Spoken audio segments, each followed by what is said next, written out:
민주당의 검사 탄핵에 대하여 검찰총장으로서 입장을 말씀드리겠습니다. 민주당의 검사 탄핵을 한마디로 규정한다면 이재명 대표라는 권력자를 수사하고 재판하는 검사를 탄핵해서 수사와 재판을 못하게 만들고 권력자의 형사처벌을 모면하겠다는 것입니다. 탄핵 사유도 없이 단지 권력자를 수사했다는 이유만으로 검사 탄핵이 현실화된다면 우리는 운명사회에서 야만의 나락으로 떨어지는 것입니다. 민주당은 이재명 대표와 관련된 불법 대북송금, 대장동, 백현동 위례 특혜개발비리 사건, 그리고 위증교사 사건의 수사와 재판을 담당한 검사들을 탄핵 대상으로 삼고 있고, 국회로 해당 검사와 사건 관계인을 불러내 조사하겠다는 뜻을 공공연히 밝히고 있습니다. 이미 기소되어서 1심 판결이 선고되었거나 그리고 재판이 진행 중인 사건에 대해서 법원의 법정을 국회로 옮겨와서 피고인인 이재명 대표가 재판장을 맡고 이재명 대표의 변호인인 민주당 국회의원과 국회 절대 다수당인 민주당이 사법부의 역할을 빼앗아와 재판을 다시 하겠다는 것과 같습니다.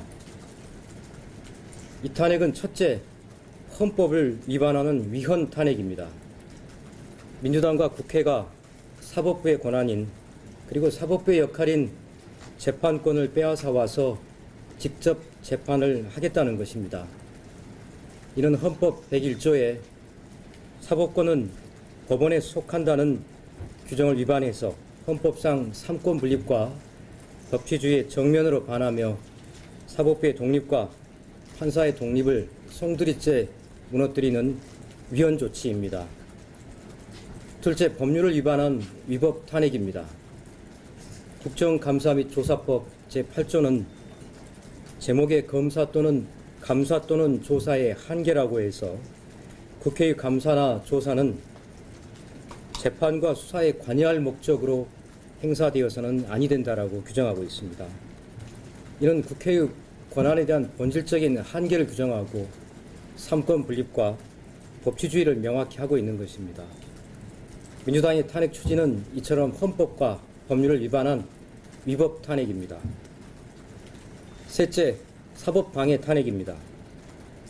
헌법재판소의 탄핵 심판 이전에 절대다수당인 민주당의 탄핵소추 의결만으로도 검사들은 직무가 정지되고 이재명 대표의 수사와 재판에서 배제되는 결과가 발생합니다.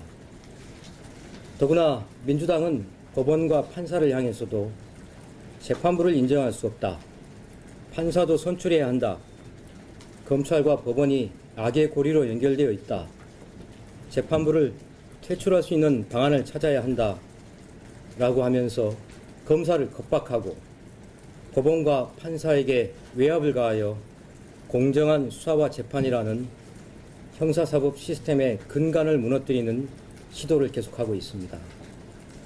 넷째, 이는 보복 탄핵입니다.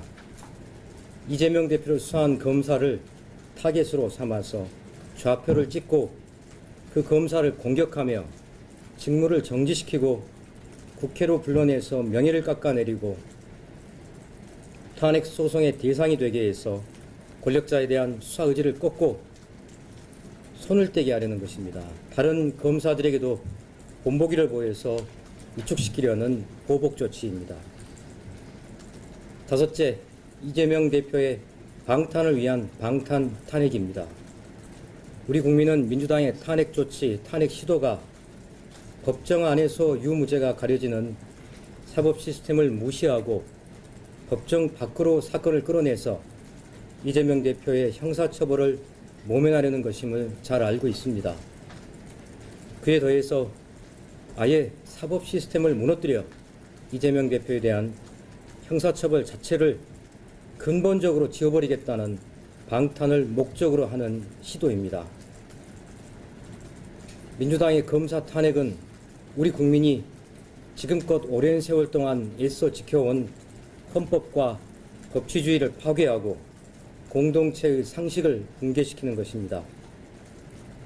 만약 헌법에서 국회의원도 탄핵 대상으로 규정하고 있다면 이처럼 직권을 남용해서 헌법과 법률에 위반되는 탄핵을 시도하는 것, 그것이 바로 정확하게 탄핵 사유가 될 것입니다. 천망회회 소위 블루. 하늘의 그물은 크고도 넓어서 성근 뜻이 보이지만 결코 놓치는 법이 없습니다.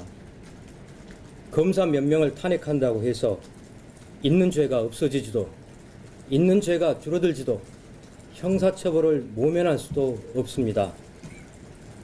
검찰은 국회 절대 다수당의 외압에 절대 굴하지 않고 법치주의를 지키며 오로지 증거와 법리에 따라서 수사와 재판에 임하여 반드시 범죄에 상응하는 처벌이 이루어지도록 최선을 다할 것입니다. 이상 입장 말씀 마치겠습니다. 감사합니다.